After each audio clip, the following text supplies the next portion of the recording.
Look, the reality is Twitter has never had a control shareholder. I mean, if you think about the big tech companies, I mean, think about all these big tech companies, even a lot of the big media companies, right? They all have controlling shareholders, super voting stock. What's always been amazing about Twitter is it's this massive global communications platform and information platform, has no control shareholder, certainly has had its challenges in the past, but we've been making the point for a long time.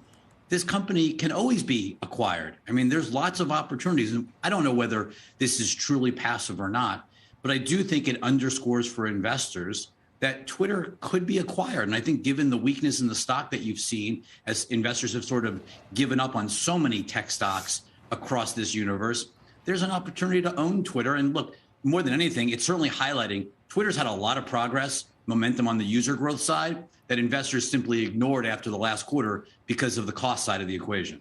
Well, we just showed you those tweets from Elon Musk.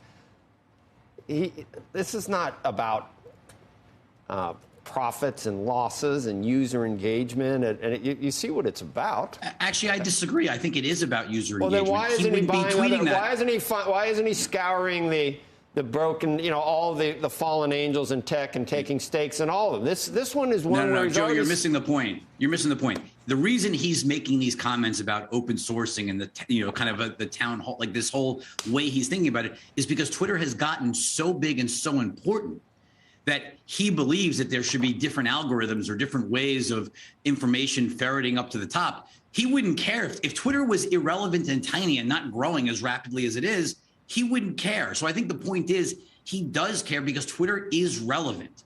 Twitter is a relevant, is the most important information platform. You're missing the point I'm making. He's not doing this to try to juice the stock and make some money like an activist investor, to try to open up shareholder value so he can make some money. He's doing it because he wants to change the way that Twitter's being run right now in terms of censorship and everything else. You don't think that that's what he's doing here? You think it's purely an economic play that he's making? Why didn't he buy? There's a lot of cheap companies out there that he's not interested in.